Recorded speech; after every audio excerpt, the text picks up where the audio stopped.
नमस्कार, मेरा नाम है आकाश। आप देख रहे हैं डिफेंस टॉक। जयशंकर जी की विदेश नीति की कुशलता का लोहा देश दुनिया के सभी राजनेता, मीडिया तंत्र के लोग, यहां तक कि दुश्मन भी मानते हैं। विदेश मंत्री जयशंकर जो हैं वो फिर से एक बार न्यूज में आ चुके हैं। हमेशा की तरह जयशंकर ने अमेरिका को आईना दिखाया है। आईना क्या दिखाया, मुंह काला किया है। उसकी लंका जो है उसमें आग लगा दी है और उन्होंने बता दिया कि हम धरती के शेर हैं। जयशंकर ने क्लियर बोल दिया है कि हमें आपकी जो ओपिनियन है उससे घंटा फर्क नहीं पड़ता है। दोस्तों, जयशंकर जी ने जो काम किया है उससे वो एक डिप्लोमेटिक लेजेंड बन चुके हैं। उन्होंने दोबारा से वही काम किया जिससे मीडिया जगत के लोग उनकी डिप्लोमेसी का लोहा मानने पर मजबूर हो गए हैं। जयशंकर हर बार की तरह स्टेज के ऊपर आए, अपने चश्मे को एडजस्ट किया जैसे वो हमेशा करते हैं कोई भी ब्रूटल रिप्लाई देने के बाद, और उसके बाद उन्होंने डिसमेंटल कर दिया ट्रंप को, यूरोप को, और हमारे जो आसपास के पड़ोसी हैं बांग्लादेश, पाकिस्तान, इवन चाइना को भी उन्होंने डिसमेंटल कर दिया। एक ऐसा नैरेटिव जो तीनों मतलब यूरोप, अमेरिका और जो हमारे नेबरिंग कंट्रीज बनाते हैं उन सबको उन्होंने ध्वस्त कर दिया। अपनी आवाज को उन्होंने तेज नहीं किया, कोई शाउट नहीं किया, कोई एग्रेसिवनेस नहीं थी। एकदम एब्सोल्यूट फैक्ट्स के साथ उन्होंने अपनी बात रखी। अब मैं आपको बताता हूं कि क्या हुआ। आपने अक्सर देखा होगा कि जो रिपोर्टर्स होते हैं उनको यह समझ नहीं आता है कि इस बंदे के आगे कौन सा क्वेश्चन पूछा जाए। तो जब उनसे पूछा गया अमेरिका के बारे में तो जयशंकर ने क्या बोला, उन्होंने बोल दिया कि engaging with America is complicated, और उसके बाद उन्होंने 3 वर्ड्स का बम फोड़ दिया। वो 3 शब्द कौन से थे? वहां जितने लोग बैठे थे वो हंस हंस के पागल हो गए। उन्होंने बोला अमेरिका जो है that is unpredictable, chaotic and elections based decisions वाला कंट्री है।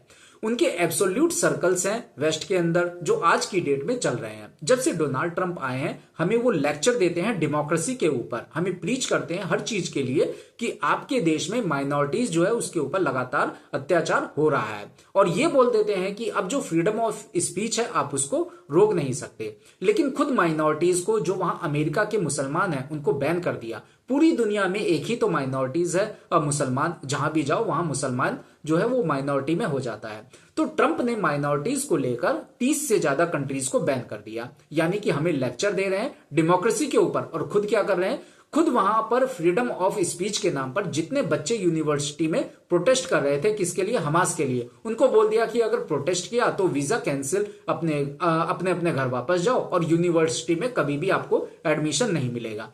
यानी कि हमें जो वो ब्रीच करते हैं, प्रीच करते हैं, खुद अपने घर में जब आग लगती है तो डिसीजन जो है वो कुछ और होते हैं।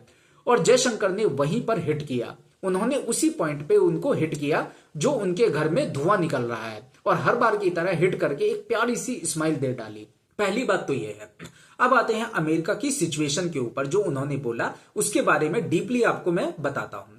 जयशंकर ने बोला engaging with America is complicated. अब ये डिप्लोमेटिक स्पीच है, पोलाइट लैंग्वेज है, सामने वाला पागल है तो उसके साथ बात करना थोड़ा सा मुश्किल हो जाता है। प्लेन इंग्लिश में इसका मतलब कुछ और है। इसका एक्चुअल मतलब है अमेरिका जो है वो कंफ्यूज है। एक दिन वो दुनिया की पुलिस बनने की कोशिश करता है और अगले दिन वो सब कुछ छोड़कर अपने घर में वापस घुस जाता है। जैसे वो कहते हैं नहीं नहीं, अब हमें अफगानिस्तान में, सीरिया में नहीं रहना, अब हम घर वापस जाएंगे। यूरोप में बोलते हैं नाटो में उन्होंने अपनी आर्मी को भेजा, और अगले दिन बोल दिया हम नाटो का जो पार्ट है वो नहीं बनना चाहते, ये सारे सैनिक जो है उनको वापस बुला लो। एक दिन भारत को ह्यूमन राइट्स के ऊपर लेक्चर देते हैं और अगले दिन उसी भारत से ट्रेड डील की भीख मांगते हैं। जयशंकर को मालूम है कि अमेरिका का यही गेम है। वो जो गेम खेल रहे हैं उनकी मजबूरी है, और उन्होंने पूछा भी कि आपको पता है अमेरिका ये सब चीजें क्यों करता है? सिर्फ इसलिए क्योंकि डोनाल्ड ट्रंप वापस आ गए हैं। साथ में एक और चीज, जो ये पॉलिसीज हैं, आपको लगेगा कि ट्रंप के आने के बाद ही ये पागलपन शुरू हुआ है। नहीं, बाइडेन के टाइम पर भी यही पागलपन था। यानी कि उनके कंट्री में कोई भी आ जाए, जनरल कंफ्यूजन है यूएसए के अंदर कि दुनिया को कैसे चलाना है, कैसे देखना है, दुनिया की पुलिस कैसे बनना है, क्या युद्ध शुरू करना है या बंद करना है। एक चीज जयशंकर ने स्टेज के ऊपर बैठकर ओपनली बोली कि जो अमेरिका है वो कंफ्यूज है। यह मैटर नहीं करता कि व्हाइट हाउस में कौन बैठा है, मैटर करता है कि उनकी पॉलिसी क्या है, और पॉलिसी है कंफ्यूजन की। अब भारत का स्टैंड क्या है? उन्होंने बोला अमेरिका क्या सोचता है हमें फर्क नहीं पड़ता, अब मैटर करता है भारत क्या सोचता है। दशकों से अमेरिका बोलता था कि तुम्हें क्या करना है। वो बोलते थे कि किससे दोस्ती करनी है, किससे नहीं करनी, किससे तेल खरीदना है, किससे नहीं खरीदना, और कौन सी करेंसी यूज होगी। और आज उसी कॉम्प्लेक्सिटी में वो खुद फंसते जा रहे हैं। हम स्टेबल हैं, विडंबना देखिए, दुनिया को स्टेबल करते करते वो खुद अनस्टेबल हो चुके हैं और हमें वो लेक्चर देते हैं, लेकिन हम लेक्चर नहीं देते। अब हम अपने तरीके से काम करते हैं। वेस्टर्न मीडिया ने हमें बोला कि आप डेवलपिंग कंट्री है, आपको तो हमारी बात सुनकर काम करना चाहिए। इस पर जो जयशंकर है उन्होंने क्या जवाब दिया? हमारी फॉरेन पॉलिसी देखिए, मैच्योर है, स्टडी है, प्रेडिक्टेबल है। आप अपनी देख लीजिए, आपकी जो फॉरेन पॉलिसी है या इकोनॉमिक पॉलिसी है, फ्लिप फ्लॉप है। हर रोज आप यू टर्न लेते हैं, 250% टैक्स लगा दिया चाइना के ऊपर, आज भीख मांग रहे हैं कि हमें बचा लो। इंटरनल फाइटिंग है आपकी कंट्री में, नेता लोग आपस में लड़ रहे हैं, कंट्री भी लड़ रही है। और जयशंकर आगे क्या बोल रहे हैं कि आपको हमें अब मैनेज करना पड़ रहा है। यानी कि सिंपल वर्ड में अगर बोला जाए, मैनेज का मतलब क्या होता है कि हम आपको जबरदस्ती ढो रहे हैं।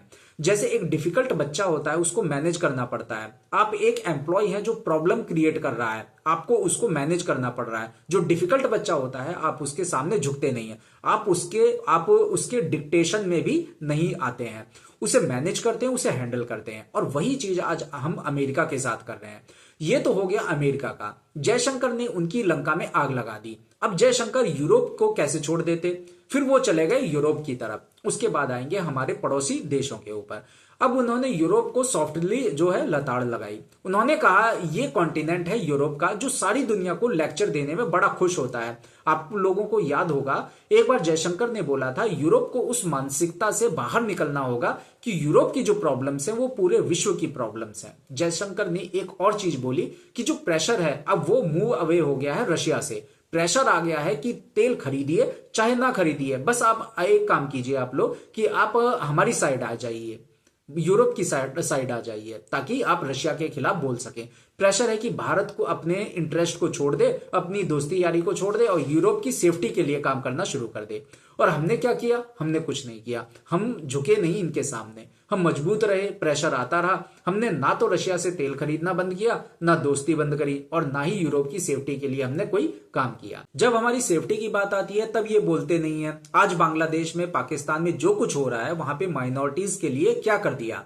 पाकिस्तान ने हमारे ऊपर पहलगाम किया, क्या बोल दिया यूरोप ने? कुछ भी नहीं बोला पाकिस्तान के खिलाफ। यानी कि हमने रशिया को एश्योर कर दिया कि तुम्हारे साथ दोस्ती हम कभी कम नहीं करेंगे, और ना ही हमने रशिया से अपनी दोस्ती को कम किया, क्योंकि यूरोप रो रहा था। और जयशंकर ने यूरोप को इस तरह रोस्ट कर डाला। यूरोप को लगता था कि सैंक्शंस के डर से हमें डरा देंगे, हमें धमका देंगे। हमने फिर भी रशिया से तेल खरीदा और उल्टा इनका तेल निकाला। हम अपनी इकोनॉमी को भी चलाते रहे और यूरोप की इकोनॉमी को भी चलाया। आज वो हमें लेक्चर देते हैं, जबकि वो खुद आज भी रशिया से गैस खरीद रहे हैं। ये है यूरोपियंस की हिपोक्रेसी।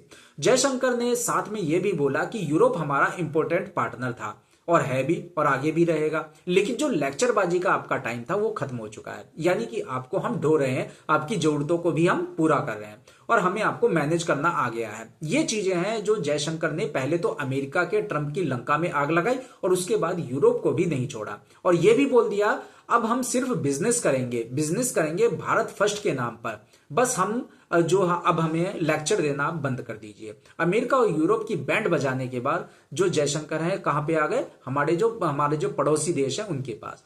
वहां पर उन्होंने क्या बोला? उन्होंने बोल दिया कि भारत बिगेस्ट मेंबर है साउथ एशिया का, लेकिन बुल्ली नहीं है। हम बिग ब्रदर भी नहीं है, हम प्रोवाइडर हैं। अगर आप श्रीलंका को देखें, वो बैंकरप्ट हो गए थे जब उनकी इकोनॉमिक कोलैप्स हो गई। और वेस्ट कहां था? आईएमएफ कहां था? कोई सामने नहीं आया। उस वक्त वो आंखें बंद करके बैठ गए, मीटिंग्स करने लग गए। लेकिन वहां भारत पहुंचा, कुछ ही घंटों में हमने वहां पर तेल, खाना, पैसा सब कुछ भेज दिया। इसको बोलते हैं लीडरशिप। जब कोविड आया तो हमने वैक्सीन मैत्री प्रोग्राम बनाया। वेस्ट की जो कंपनियां हैं, जो गवर्नमेंट है, वो वैक्सीन के नाम पर पैसे बना रही थी, पेटेंट कर रही थी लाइफ सेविंग ड्रग्स को प्रॉफिट बनाने के लिए। और भारत ने पूरी दुनिया के साथ साथ अपने जो नेबरर्स हैं, मतलब जो पड़ोसी हैं, उन सबको फ्री में मेडिसिन भेजी। जब आपको पेट्रोल चाहिए, फर्टिलाइजर चाहिए, वैक्सीन चाहिए, सबसे पहले भारत आता है। कहीं भी दुनिया में कोई भी आपदा आती है, वहां पर हम खड़े होते हैं और हम अपने पड़ोसियों को बता रहे हैं वेस्ट आपको जियोपॉलिटिकल और हम अपने पड़ोसियों को बता रहे हैं वेस्ट आपको जियो पॉलिटिक्स के लिए यूज करेगा, चाइना आपको डेट ट्रैप में फंसाएगा और भारत आपको फैमिली की तरह ट्रीट करेगा। आज भी बांग्लादेश जो हमारे साथ कर रहा है, जैसा बर्ताव कर रहा है, हम उसके साथ गलत नहीं कर रहे हैं। आज भी हम उनको चावल भेज रहे हैं, बिजली दे रहे हैं, पानी दे रहे हैं, कोई दिक्कत नहीं है। क्योंकि जयशंकर जी बोलते हैं कई बार फैमिली के अंदर फाइट होती है, आप एक दूसरे के साथ अपसेट हो सकते हैं, लेकिन जब आपके घर में आग लगती है आप तो 7 समुंदर पार आपका कोई भाई बैठा है या दोस्त बैठा है उसको कॉल नहीं करते, आप अपने घर के साथ में जो आपका भाई बैठा है उसको कॉल करते हैं। और इंडिया वही बिग ब्रदर है जिसको अब आप कॉल करते हैं, वो तुरंत आपके लिए खड़ा हो जाता है। यानी कि जयशंकर ने दुनिया के फैक्ट्स हैं वो सारे के सारे रख दिए अपने पड़ोसी देशों के सामने। इसके बाद आपकी मर्जी है, आप बात माने तो सही, नहीं माने तो भी ठीक है, वरना सुदर्शन चक्र जो है वो हमें चलाना आता है। अगर आपको एटम बम चलाना आता है या दिखाना आता है तो हमें भी आता है। तो यानी जयशंकर ने जो आईना दिखाया अमेरिका को, यूरोप को, पड़ोसी देशों को, वो फैंटास्टिक था। लेकिन वो वहीं पर नहीं रुके, उन्होंने भारतीयों के लिए भी बोला। उन्होंने कहा कि सभी लोग ये बोलते हैं कि ब्रेन ड्रेन हो गया, पढ़े लिखे लोग यहां से बाहर निकल गए, वो रोते हैं कि इंडियंस देश छोड़कर बाहर जा रहे हैं। जयशंकर ने स्मार्टली पिक्चर को पलट दिया। उन्होंने बोला ये ब्रेन ड्रेन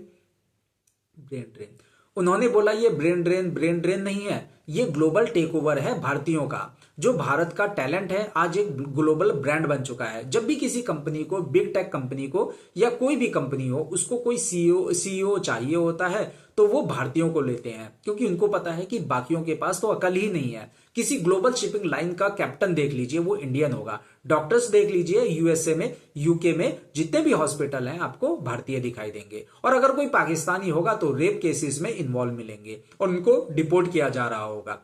और साथ में उन्होंने बोल दिया कि अभी मैं रिसेंटली इजराइल से यूएई की फ्लाइट ले रहा था, तो वो जो फ्लाइट उड़ा रही थी वो एक लेडी पायलट थी और वो भारतीय थी। ये है नई रियलिटी, जहां पर आज दुनिया का जो वर्ल्ड का इंजन है वो हमारे कारण चल रहा है। और आप लोग हैं, आप अभी भी डिबेट कर रहे हैं इमिग्रेशन के ऊपर, आप कंप्लेन कर रहे हैं अपने पड़ोसियों के लिए और हम पड़ोसियों की हेल्प कर रहे हैं। ये हमारे पड़ोसी हमारे बिना काम ही नहीं कर सकते। ये जयशंकर ने मुंह पर बोला सारे इंडियन यूथ को कि भाई दुनिया आपके कदमों में है, वर्ल्ड आपके लिए वर्क प्लेस है, आप जाइए, कोई दिक्कत नहीं है, कोई ब्रेन ड्रेन नहीं है, आप जाइए, अपने फ्यूचर को अपने कब्जे में कीजिए। लेकिन हमेशा याद रखिए कि आप कहां से आए हैं, आप भारत से आए हैं, आपके विचारों को भारत ने तराशा है, आपने आपके जो ये सनातन धर्म है, सनातन है, उसने तराशा है। ये है पावर जो आपके साथ जानी चाहिए। और जयशंकर पूरे वेस्ट को बता रहे हैं कि जो आपका सिस्टम है उसके अंदर ब्रेन ही नहीं है, हमें आपको ढोना पड़ रहा है, इसलिए वेस्ट को हमें रेस्पेक्ट शो करनी चाहिए। जयशंकर ने आगे बोला कि कंट्रीज जो डिफाइन होती हैं वो अपनी लीडरशिप से होती हैं, अपने विजन से होती हैं। और हमारा जो लीडर प्रधानमंत्री मोदी है, जो कुछ विजन आप लोग देख रहे हैं, आज भारत राइज कर रहा है, आज हम किसी कंट्री के सामने नहीं झुकते, उसका रीजन मोदी जी हैं। और आज अगर भारत इतना मजबूत खड़ा है तो सिर्फ मोदी जी की वजह से खड़ा है। अगर जयशंकर स्टेज के ऊपर सुपर पावर्स को रोस्ट कर सकते हैं, इसका रीजन भी मोदी ही है, क्योंकि लीडरशिप घर के अंदर स्ट्रांग है, पॉलिटिकल विल मजबूत है। 10 साल से हम एक कंटिन्यूअस ट्रांसफॉर्मेशन का काम देख रहे हैं। क्या आपने कभी इमेजिन किया था कि जो भारत है, भारत का विदेश मंत्री यूरोप में बैठकर यूरोप की लंका में आग लगा देगा और अमेरिका जैसी सुपर पावर को आईना दिखा देगा कि तुम कंफ्यूज हो, हम तुम्हें ढो रहे हैं। आप लोग इमेजिन कर सकते हैं कि सैंक्शन की तलवार लटकने के बाद भी भारत ने तेल खरीदना बंद नहीं किया। ये कॉन्फिडेंस है, ऐसे ही नहीं आ रहा है, हमें मालूम है हमारे पीछे कोई बचाने वाला खड़ा है। और ये है नया कॉन्फिडेंस जो हम दुनिया के सामने डटकर बोल रहे हैं। चाइना हो, अमेरिका हो या कोई भी हो, सबको हम अपनी मुट्ठी में करके रखा हुआ है, इनको हम अपने हिसाब से चला रहे हैं। जियो पॉलिटिक्स में चीजें जो है वो ऊपर नीचे होती रहेंगी और वेस्ट आज भी कंफ्यूज है, उन्हें नहीं मालूम इस कॉन्फिडेंट इंडिया को कैसे हैंडल करना है। हमें मैनेज करना उनके लिए इम्पॉसिबल हो गया है। वेस्ट को आदत है मनमोहन सिंह वाले भारत को देखने की, जिनका वेस्ट के सामने 5 बार झुकना अनिवार्य था। लेकिन अब वो जो चीजें हैं वो चेंज हो गई हैं और उन्हें ये चीज समझ में नहीं आ रहा है कि अब ये जो नया भारत है इसके साथ हम कैसे डील करें, क्योंकि हाथी निकल चुका है। अब हम आराम से सोते हैं और दुनिया को अपनी सॉफ्ट पावर से नचाते हैं। आज हर भारतीय को हंसी आती है जब हम देखते हैं अमेरिका का कंफ्यूजन, यूरोप का कंफ्यूजन। आज जब उनके घरों में आग लगी है उन्हीं जिहादी कबूतरों के कारण जो हमें लेक्चर देते थे इंक्लूसिवनेस के लिए, freedom of expression and speech के लिए, आज उनको समझ नहीं आ रहा है कि इसे कैसे हैंडल करें। आज उनकी अपनी पॉलिटिक्स इतनी कॉम्प्लिकेटेड हो चुकी है कि उनका पूरा सिस्टम चरमरा गया है, वो चल नहीं सकता। उनको अपने नेशन बिल्डिंग में टाइम लगाना पड़ रहा है और हम ऑलरेडी अपना नेशन बिल्ड कर चुके हैं या कर रहे हैं। यह होता है जब हम वर्ल्ड को लीड करते हैं तो हमारा विदेश मंत्री भी वॉट लगा सकता है, वेस्ट जैसी लंका को भी आग लगा सकता है, क्योंकि हमें मालूम है हमारे पीछे हमारी स्ट्रांग गवर्नमेंट है जो साथ भी देगी और हमें प्रोटेक्ट भी करेगी। यह है वो काम जो जयशंकर ने ओपनली करके दिखाया। हम भारतीयों को गर्व होना चाहिए हमारे विदेश मंत्री पर, हमारे प्रधानमंत्री पर और हर भारतीय पर। दोस्तों, जयशंकर जी ने जो वेस्ट को आईना दिखाया उस पर आप लोगों का क्या विचार है, कमेंट करके मुझे अवश्य बताएं। आपसे अनुरोध है हमारे इस चैनल को सब्सक्राइब करें ताकि आने वाली वीडियो आप लोगों तक आसानी से पहुंच सके। हमारी इस वीडियो को ज्यादा से ज्यादा शेयर करें, लाइक करें और कमेंट करके अपनी राय अवश्य बताएं। जय हिंद।